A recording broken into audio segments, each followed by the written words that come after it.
সীতাকুণ্ডে euro gas limited কারখানায় শ্রমিকের মৃত্যু নিয়ে চলছে লুকোচুরি।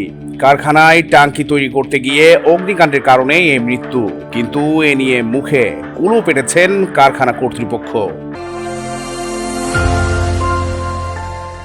বিশ্বস্ত সূত্র বলছে, গত 10 ডিসেম্বর সীতাকুণ্ডের বারোকুণ্ড ইউনিয়নের সমুদ্র উপকূলে ইউরো গ্যাস লিমিটেড কারখানায় চলছিল ট্যাঙ্কি তৈরির কাজ।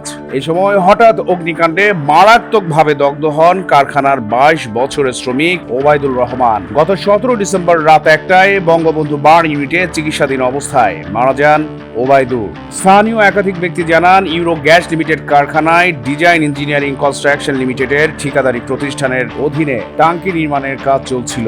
এ সময় হঠাৎ আগুনের ফুলকিতে গুরুতর আহত হন শ্রমিক ওবায়দুর রহমান। তাকে উদ্ধার করে চট্টগ্রাম মেডিকেল কলেজ হাসপাতালে ভর্তি করা হয়। অবস্থার অবনতি হলে কয়েকদিন পর তাকে নিয়ে যাওয়া হয় বঙ্গবন্ধু বার্ন ইউনিটে। সেখানে চিকিৎসাধীন অবস্থায় 17 ডিসেম্বর মৃত্যুর কোলে ঢলে পড়েন ওবায়দুল। এদিকে এই ঘটনা নিয়ে লুকোচুরি শুরু করে কারখানা কর্তৃপক্ষ। দুর্ঘটনা ও শ্রমিকের মৃত্যুর বিষয়টি তারা অস্বীকার করে। এ বিষয়ে জানতে ইউরো গ্যাস লিমিটেডের জিএম এর মুঠোফোনে একাধিকবার কল করা হলেও তিনি রিসিভ করেননি।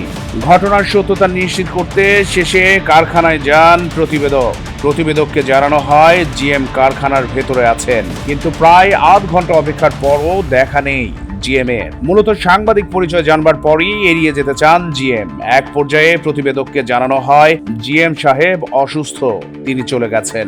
এদিকে সীতাকুণ্ড মডেল থানার ভারপ্রাপ্ত কর্মকর্তা মুজিবুর রহমান জানিয়েছেন, আহত শ্রমিককে চট্টগ্রাম মেডিকেল কলেজ হাসপাতাল থেকে ঢাকা বঙ্গবন্ধু বার্ন ইউনিটে নিয়ে যাওয়ার পরে চিকিৎসাধীন অবস্থায় সে মারা যায়। এ বিষয়ে এখনো কোনো অভিযোগ পাননি। অভিযোগ পেলে আইনগত ব্যবস্থা নেবেন। কুমিল্লা জেলার দেবিদ্বার উপজেলার সুবিল ইউনিয়নের জয়নাল আবেদিনের একমাত্র সন্তান ওবায়দুর রহমান।